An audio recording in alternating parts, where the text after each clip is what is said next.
सावित्री के मन में फिर से कई सवाल घूमने लगे। क्यों सुधीर इतना बदल गया? क्यों हम दोनों अलग हो गए? सावित्री ये सब सोच ही रही थी कि चुप्पी तोड़ते हुए सुधीर ने कहा, याद है जब प्राची। हेलो दोस्तों, आपको प्यार भरा नमस्कार। आज की कहानी है प्यार करने की सज़ा। एक दूसरे पर जान छिड़कने वाले सुधीर और सावित्री कोसों दूर थे। मिलने का कोई सिरा नहीं मिल रहा था। पल पल दिल के पास तुम रहती हो। रेडियो पर यह गाना धीमी आवाज़ में बज रहा था। बगल में आराम कुर्सी पर सावित्री झूल रही थी।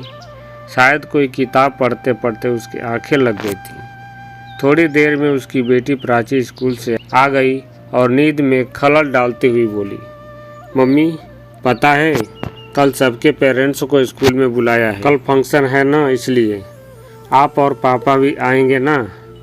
एक पल को सावित्री को लगा जैसे किसी ने उसे अंदर तक झकझोर दिया। वो खुद को संभालते हुई आंखें बंद किए हुए ही बोली, जाओ कपड़े बदल लो, खाना लगा देती हूँ। बेटी के जाने के बाद सावित्री अपने और सुधीर के बारे में सोचने लगी। कितने सालों से दोनों साथ में थे। वक्त जैसे पंख लगाकर उड़ रहा था। उस जमाने में भी दोनों ने अपने प्यार की खातिर सबसे बगावत की और लव मैरिज की। दोनों ने जैसा जीवन साथी चाहा था उन्हें मिला। एक दूसरे का साथ पाकर दोनों कितने खुश थे। सब कुछ जैसे कल ही की बात लगती है। सावित्री को फूल बहुत पसंद थे। सुधीर अक्सर उसके लिए फूल लाया करता और यही गाना उसके लिए गुनगुनाया करता, पल पल दिल के पास तुम रहती हो। और अब दोनों की राहें कैसे अलग हो गई हैं। सावित्री ने कभी सपने में भी नहीं सोचा था कि वह सुधीर से दूर रह सकती है। उसने तो जैसे अपनी पूरी ज़िंदगी सुधीर के नाम कर दी थी, लेकिन नीयत को शायद कुछ और ही मंजूर था। एक दूसरे के साथ के लिए परिवार और समाज से लड़ने वाले दो प्रेमी आज एक दूसरे से इतने दूर हो गए हैं कि पास आने की गुंजाइश कहीं नज़र नहीं आती। सावित्री की आंखें फिर से गीली हो गईं। सुधीर ने दूर रहने के बाद से ऐसा कोई दिन नहीं बीतता जब सावित्री की आंखें आंसुओं से नहीं भीगती। आंसू पोंछते हुए सावित्री ने खुद को बात करने के लिए जैसे ज़बरदस्ती तैयार किया और एक नंबर डायल किया। सामने से आवाज़ आई, फिर से टेप रिकॉर्डर पर गाने सुन रही हो ना। एक पल को जैसे सावित्री की सांसें थम गई, लेकिन अगले ही पल उसने खुद को संभालते हुए कहा, कल प्राची के स्कूल में पीटीएम है, तुम चलोगे? सुधीर ने मुस्कुराते हुए कहा, हाँ, मेरी भी बेटी है भाई, चलूँगा, क्यों नहीं चलूँगा। पर यह क्या बात हुई? इतने दिनों बाद कॉल किया और उस पर भी न कोई हालचाल पूछना न कुछ। सावित्री ने कुछ नहीं कहकर फ़ोन रख दिया। उसे लग रहा था कि यदि वह सुधीर से कुछ देर और बात करती तो शायद रो पड़ती। बहुत मुश्किल से उसने खुद को संभाला। तभी प्राची ने फिर से माँ से आकर पूछा, पापा भी आएंगे ना मम्मा? सावित्री ने हाँ में सिर हिला दिया और फिर किसी उधेड़ बुन में लग गई। अगली सुबह प्राची पिता से मिलने की खुशी में सुबह तड़के ही तैयार हो गई।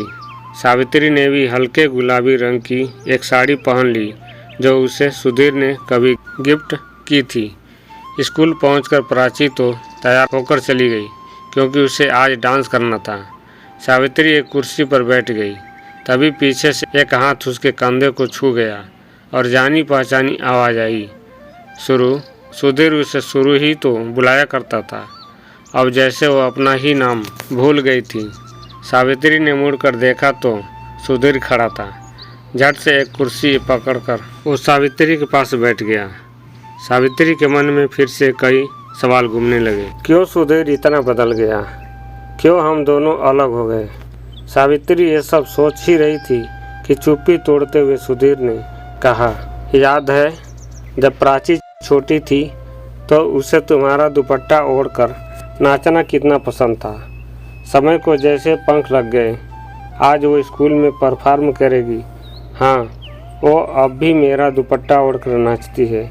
उसके पैर जमीन पर थे ही कब? सावित्री ने मुस्कुरा कर कहा, हाय ये मुस्कान, मेरा कहीं फिर से दिल न आ जाए तुम पर शुरू, सुधीर ने छेड़ते हुए कहा। पर सावित्री को न जाने क्या हुआ, वो वहाँ से उठ के बाहर चली गई। सुधीर भी उसके पीछे गया तो पाया कि सावित्री स्कूल के गार्डन में बैठकर रो रही थी। पास जाके सुधीर बोला, सॉरी, मैंने तुम्हें बहुत रुलाया है, अब और नहीं, मुझे माफ़ कर दो शुरू, आगे से ऐसा मजाक नहीं करूँगा। यह कहकर सुधीर सावित्री के घुटने पकड़ के कर नीचे बैठ गया। सावित्री ने आंसू पोंछते हुए कहा, क्यों, आखिर क्यों हम जिंदगी के इस मोड़ पर आ गए सुधीर?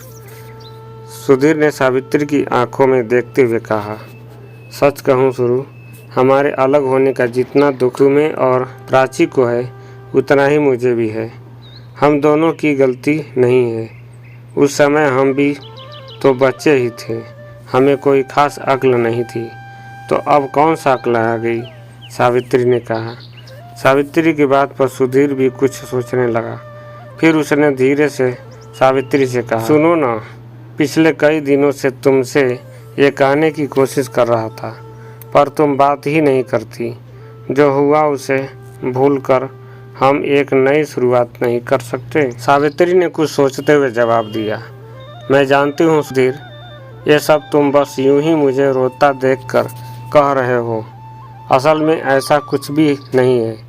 नहीं शुरू, मेरा यकीन करो, मैं वही सुधीर हूँ जो तुमसे एक पल भी जुदा नहीं हो सकता था। अब वो कैसे जी रहा हूँ मैं ही जानता हूँ। मुझे फिर से अपना टेप रिकॉर्डर बना लो ना, मैं फिर से तुम्हारे लिए गाना चाहता हूँ, तुम्हारे साथ जीना चाहता हूँ। क्या तुम मुझे एक और मौका नहीं दे सकती? सुधीर की बातें सुनकर सावित्री की आंखें भर आई। वो कुछ नहीं कह पाई, बस उसने सुधीर का हाथ कसकर पकड़ लिया। सुधीर ने सावित्री को गले लगा लिया। उन दोनों को बाहर ढूंढने आई प्राची ने जब दोनों को साथ देखा तो वो दूर से ही खुशी से चिल्लाने लगी, मम्मा, पापा। प्राची दौड़ते हुए उन लोगों के पास आ गई। फिर तीनों ने एक दूसरे को कसकर गले लगा लिया। प्राची के स्कूल के स्टेज से रिकॉर्डर की धीमी आवाज़ आ रही, पल पल दिल के पास। दोस्तों, वीडियो पसंद आई हो तो लाइक का बटन दबा दें और चैनल पर नए हों तो चैनल को भी सब्सक्राइब कर लें। वीडियो देखने के लिए बहुत बहुत धन्यवाद। आपका दिन शुभ हो।